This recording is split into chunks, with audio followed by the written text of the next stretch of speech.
Well, what are you working on? Oh, I'm just getting some things organized. Were you inspired again by Black History Month? Yes, there are so many people to learn from. And today, I'm thinking about Bayard Rustin. Who was that? Well, you know about Martin Luther King Jr. I remember you talking about what you learned about him in school a couple weeks ago. Yes. Well, he had a whole bunch of people working with him, but he was working for civil rights for everybody, and Bayard Rustin was one of those people. Oh, so he was a helper? Yes, he was a helper. And one of the talents that he contributed to the civil rights movement was his excellent organizational skills.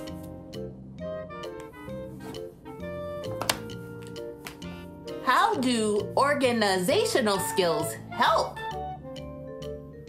Oh, Bobby, a lot of ways. But he really helped to plan the March on Washington for Jobs and Freedom, a very big protest against racial discrimination. It was the biggest demonstration the nation had ever seen. Discrimination?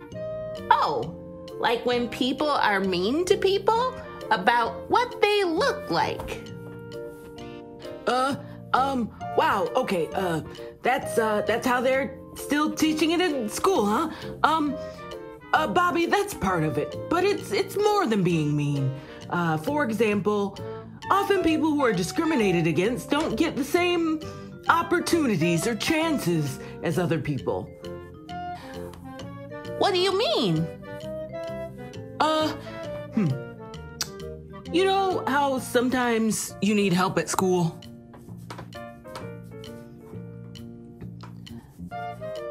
And when you need help, you have to wait for the teacher to help you?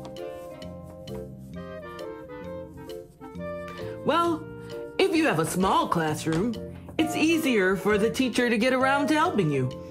If you have a really big classroom with all different animals, with all different skills, you may or may not be able to get the help that you need during class. Sometimes discriminatory practices, which is a part of discrimination, means that some people only get the classrooms that don't have enough teachers for all the students, and some students then don't get the help that they need, which means that they might learn less, and then later they might have less opportunity. That's pretty confusing. Yes, there are a lot of things that can work together to make life harder, and sometimes those things impact some people more than other people.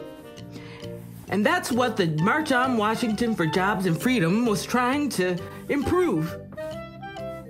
And Bayard, somebody, Bayard Rustin? and he did that? Well, he was the main organizer. He basically planned it all in 8 weeks. He got people from all over the country to go to Washington, D.C. so that lawmakers could see how important this was.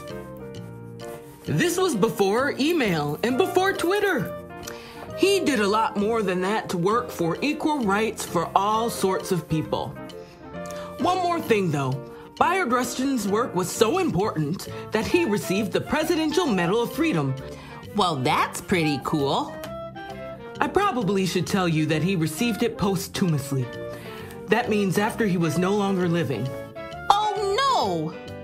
I think it would have been nice if he could have received that award when he was still alive. I think so too, Bobby. I think so too.